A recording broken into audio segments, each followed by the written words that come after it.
Seja bem-vindo você a mais um resumo EBD e saúdo a todos com a graça e a paz de nosso Senhor Jesus Cristo. Nós estamos aqui mais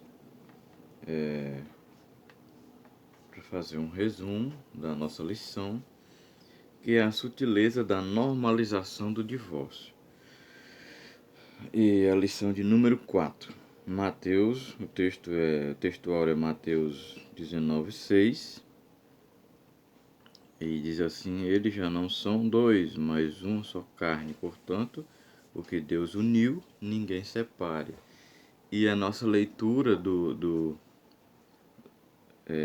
bíblica da lição é Mateus 19, do 1 ao 9, que diz assim: quando acabou de dizer estas coisas, Jesus saiu da Galiléia e foi para a região da Judéia, no outro lado do Jordão. Grandes multidões seguiam ele e ele as curou ali. Alguns fariseus aproximaram-se dele para pô-lo à prova e perguntaram-lhe: é permitido ao homem divorciar-se de sua mulher por qualquer motivo? Olha a primeira pergunta. E ele respondeu: vocês não leram que no princípio o Criador os fez homem e mulher? E disse: por esta razão o homem deixará pai e mãe e se unirá à sua mulher, e os dois se tornarão uma só carne. Uma só carne? Jesus fala. Jesus, na verdade, começa a responder eles com outra pergunta, né? Assim eles já não são dois, não são um, mas dois, uma só carne. Não são dois, mas sim uma só carne. Portanto, o que Deus uniu, ninguém separe. Perguntaram-lhe eles: então por que Moisés mandou dar uma certidão de divórcio à mulher e mandá-la embora? Segunda pergunta com a segunda tentativa. Aí Jesus respondeu: Moisés permitiu porque vocês se divorciassem de suas mulheres por causa da dureza de coração de vocês. Mas não foi assim no princípio. Eu lhes digo que todo aquele que se divorciar de sua mulher, exceto por imoralidade sexual, e se casar com outra mulher, está cometendo adultério. Os discípulos, vou ler o 10. Os discípulos disseram: se esta é a situação entre o homem e sua mulher, é melhor não casar. Bom, a lição tem três pontos aqui interessantes. O divórcio no contexto bíblico, a sutileza da normalização do divórcio, o divórcio e a prática pastoral. O divórcio no contexto bíblico. Vamos ver aqui no contexto bíblico. Na época antiga, na antiguidade, os romanos, os gregos, todos eles usavam esse método de divórcio, essa punição para quem era pego no adultério. Alguns levavam surras, outros morriam, como na lei, né? Que fosse pego no adultério. Os dois morreriam, eram apedrejados. E na época do Antigo Testamento, os homens também, na cultura deles, você vê que Abraão tem essa cultura, que Isaac tem essa cultura de não ter só uma mulher, né? Tinham várias mulheres, tinha 2, 3. Salomão então nem se fala, né? E Davi também do mesmo jeito. Só que esse é outro assunto, outra área que nós não vamos mexer agora. Só pra gente trazer uma ideia aqui do que o texto mostra. Na época de Jesus, os fariseus, essa questão do divórcio era algo assim muito antigo. E o que eles estavam perguntando a Jesus eram discussões acaloradas no meio dos rabinos, né? Nas escolas rabínicas. Uns defendiam uma coisa, outros defendiam outra, enfim, não tinha um ponto certo, não tinha um consenso, não era resolvido esse problema. E eles querem, de certa forma, envolver Jesus nessa confusão. Essas escolas que defendiam a questão do divórcio, elas funcionavam como se fossem partidos. E eles, com certeza, queriam trazer Jesus para defender algum desses partidos, alguma dessas frentes, né? A ideia aqui dos fariseus não era de, como é que se diz, de trazer a resolução dessa questão de divórcio, mas sim, eles não queriam resolver essa questão, mas eles queriam justificar as suas práticas e continuar do mesmo jeito. Eles queriam justificar as suas práticas e queriam o apoio de Jesus. Essa é que é a verdade, a prática é errada. E primeiro, eles tentam fazer Jesus se atrapalhar aqui, né, quando eles perguntaram. E é certo, vamos se divorciar por qualquer motivo, porque esse era um dos pontos em que as escolas defendiam, né? Esse era um dos pontos que as escolas defendiam. E o primeiro ponto fala no contexto bíblico, né? E nós vemos que Gênesis 1, 27, 28, Gênesis 2, 22 a 25, a palavra de Deus é bem clara, que Deus fez macho e fêmea. Casamento era de pessoas de sexo diferente, macho e fêmea. Casamento era heterossexual. O casamento diz, e os dois se tornarão uma só carne, ou seja, uma só mulher. E por que esses homens tinham essas outras mulheres a mais? Isso era culturas erradas, culturas doentias, diabólicas.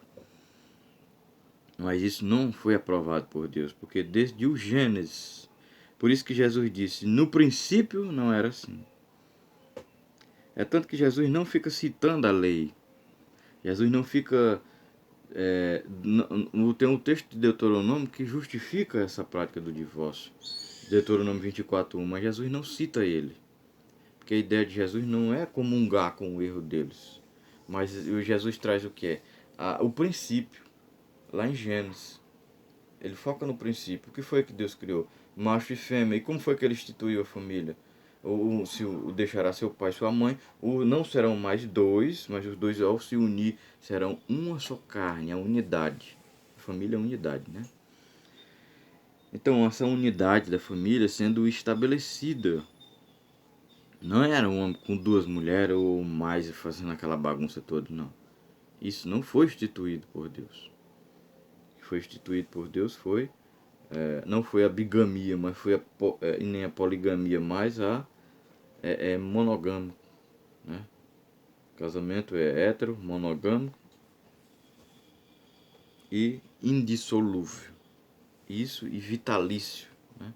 O autor da lição pontua bem isso. É algo vitalício, né? Não é para se acabar.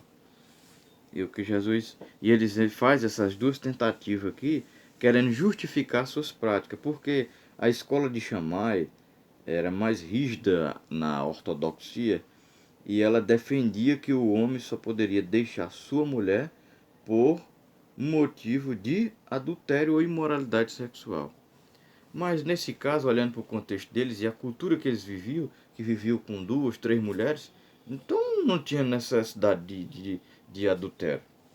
Não existia praticamente adultério. O cara já tinha várias mulheres, não fazia sentido esse negócio que eles defendiam. Não fazia sentido, porque na cultura deles eles já viviam nessa bagunça, né? Então era algo assim que era mais para justificar as práticas deles. De adultério, de encontrar alguma coisa imoral na mulher, não sei. Esse negócio de imoralidade aí já é algo assim que não tem muito o que se aprofundar, né? Porque não fica claro isso. E na escola de Ilhéus, Hillel, ela defendia que o homem poderia largar a mulher por qualquer motivo. Qualquer motivo. O historiador, se não me engano, Flávio José, vai dizer que até se a mulher deixasse o arroz queimar, uma comida queimar, ficar ruim, ou com gosto ruim, ou salgada demais, ou se acordasse com os cabelos todos assanhados assim, ela já era motivo do homem dizer: essa mulher tá feia, cabelo rei, feio, tudo assanhado, não quero não, quero mais ela não. Aí ia lá e pegava a carta de divórcio. E para que Moisés criou a carta de divórcio? E Jesus não usou o texto de Deuteronômio 24 para justificar isso, para dizer: é verdade, Moisés criou. Não. É o que Jesus disse. Eles perguntam: é permitido divorciar por qualquer coisa, por qualquer motivo? Jesus diz: vocês não leram? Que o princípio que Deus fez o macho e fêmea, e por esta razão o homem deixará seu pai e sua mãe, se unirá à sua mulher, os dois se tornarão uma só carne. Assim eles já não são dois, mas sim uma só carne. Portanto, o que Deus uniu, ninguém separa. Ou seja, Jesus disse: não mexa na instituição do casamento. E ele cita onde? Gênesis. Jesus não vai justificar o erro deles citando o que Moisés fez. E ele diz: mas por que Moisés, querendo agora, a segunda tentativa deles é jogar Cristo contra Moisés, contra a lei. E por que então que Moisés criou a carta de divórcio? Se não é para divorciar, para que Moisés criou? Era isso que eles estavam perguntando. E Jesus responde aqui, diz: olha, Moisés criou só por causa da ruindade de vocês mesmos, da dureza de coração, porque vocês são mal, são maléficos mesmo. Tem maldade no coração, tem malícia. Porque aqui eles não estavam, irmãos, né? Que a mulher tinha, o negócio deles aqui não era porque se a mulher cometesse adultério e tal, essa coisa. Não, eles usavam esses termos, essas coisas, para apenas justificar. Na verdade, por qualquer coisa, eles queriam deixar a mulher e queriam a carta de divórcio. Né? Porque ali tinha um concílio de anciãos que ia avaliar se aquele motivo era realmente algo que fazia sentido para poder eles dar o ok deles e pronto, vai, está divorciado. Por isso que eles queriam a carta. E aí Jesus disse: Moisés deu a carta pela dureza de coração de vocês. Vocês não mudam. Vocês não quiseram mudar. Não quiseram seguir o padrão. Qual era o padrão? Gênesis. Indissolúvel, vitalício. Uma só mulher. Não várias, não. Nada extra. Nada de gambiarra. Uma só. E isso era o padrão divino desde o Gênesis. Por isso que Jesus cita, que é o padrão que Deus criou. E então a dureza de coração deles fez Moisés pressionado, tanto Moisés foi: eu vou fazer uma carta. Para que Moisés fez essa carta, irmão? Não foi para justificar erro deles, para apoiar o erro deles, muito pelo contrário, eles tinham um coração duro, ruim, não queriam mudar. E aí qual foi essa estratégia da carta de divórcio? Foi para proteger a mulher. Porque a mulher, como era na cultura antiga, era vista como apenas um objeto, não tinha muito valor. Então, ela sem essa carta, ela não podia refazer sua vida, não podia casar de novo, porque o homem que olhasse para ela e via: ela não tem nem a carta de divórcio. O marido não deu nem a carta a ela. Imagina que mulher é essa. Aí ia achar que ela era uma prostituta, ia achar que foi ela que fez a coisa errada, mesmo ela estando certa. Né? Então a carta servia para proteger a mulher, para ajudar ela a recomeçar a sua vida, a encontrar alguém e ser feliz de novo. Não era para eles, certo? E essa extensão do divórcio, ela não era para ter chegado até nós, assim eu aprendi. Não era para estar até os dias de hoje, porque ela, biblicamente, é errada. É totalmente errada. Deus aconselha-nos a lutar pelo casamento. A felicidade do casal não depende de uma coisa de fora. É os dois que lutam junto para ser feliz. É os dois que pelejam junto para fazer um ao outro feliz, e essa felicidade está ali. Claro que eles têm que estar no Senhor. Porque sem Jesus eles tenta até, né? Um certo ponto. Mas com Cristo o Espírito Santo vai dando essa condição, vai dando cada vez mais a disposição de amar, porque o amor, alguns dizem, o amor acabou. Eu aprendi que o amor não acaba, que acaba é a disposição de amar. E essa disposição temos que pedir sempre o Espírito Santo. E algumas pessoas usam muito o termo no dia de hoje, incompatibilidade de gênero. Mas ninguém é compatível. Olhando assim, não é um motivo, porque ninguém é compatível. Não tem esse que seja 100%, não tem esse casal que seja 100% em concordância um com o outro. Um concorda com a coisa, o outro vai discordar. Um tem uma natureza de um jeito, outro do outro. É assim. Além de ser dois mundos diferentes, homem e mulher, tem temperamento diferente, tem criações diferentes, porque vieram de famílias diferentes. E vão formar outra família. Então isso tudo é um desafio. Isso tudo é um desafio. Às vezes um já vem de outro relacionamento, ou não, ou outro já vem de uma família problemática e já vem com uma série de problemas, de coisa que precisa ser curado. Não é assim, da noite para o dia que se resolve. Então, a questão do divórcio que eles estavam aqui, era trazendo querendo trazer uma justificativa e que Jesus ficasse do lado dele. Você vê que Jesus não ficou de nenhum dos dois lados. Não defendeu nenhuma das escolas, nem a de Shammai nem a de Hilhéus.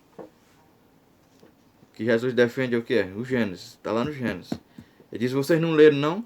Está lá. E é o princípio. No princípio não era assim. Os discípulos vendo um negócio tão pesado, tão duro de um jeito, que eles disseram assim, rapaz, olhando para a dureza, é desse jeito mesmo seu casamento, é vitalício. Até que a morte separe, é para sempre. É esse peso todo, então é melhor nem casar. Desanimaram já com o casamento. Então, para os solteiros, é bom analisar bem isso. E para os casados é bom ter essa consciência, né? De que não é algo que você vai tentar como se fosse uma sorte, né? Não, vamos lá ver o que dá, né? Vamos ver como é que fica, se isso vai funcionar bem ou não. Se caso não tiver melhor a gente sai fora e tenta outra coisa. Aí você vai viver a vida toda fazendo isso e nunca vai chegar a uma felicidade, a estar pleno com aquela pessoa, né? Porque não é assim que funciona. E a negócio da compatibilidade de gênero, né, como eu falei, isso é mais uma justificativa criada para normalizar o divórcio, é uma sutileza. E o autor da revista ele pontua uma coisa muito bem, que o número de divorciados, tanto de cristão como de qualquer pessoa de outra religião, tá quase a mesma coisa. Ou tá o mesmo, tá tudo do mesmo nível. Isso é triste, que é família destruída, despedaçada, cheia de traumas e causando um trauma, doenças nos filhos também. Porque as famílias se confrontam, as famílias não vê mais do mesmo jeito, a família não aceita, os filhos não vivem bem, então é uma miséria na família, divórcio. E o que Deus quer é que não traz grandes prejuízos, e Deus não quer que o casal venha a se divorciar, a dissolver isso, o casamento, mas quer que seja para sempre. É o que Deus instituiu. Jesus disse, não separe o homem, instituição do casamento, não acabe. E, para finalizarmos, o divórcio e a prática pastoral, né? Como se posiciona os líderes, como a igreja deve se posicionar, os irmãos devem apoiar, os irmãos devem dar força, porque essas pessoas demoram para se recompor, porque essas pessoas elas demoram para refazer suas vidas. Então tem todo um contexto assim que deve ser analisado, né? Então aos que vão casar, observa bem, presta bem atenção o que é que está fazendo da vida. Muitas às vezes vê só a questão do sexo, quer casar só para satisfazer seus desejos, para ter uma mulher ali quando ele precisar.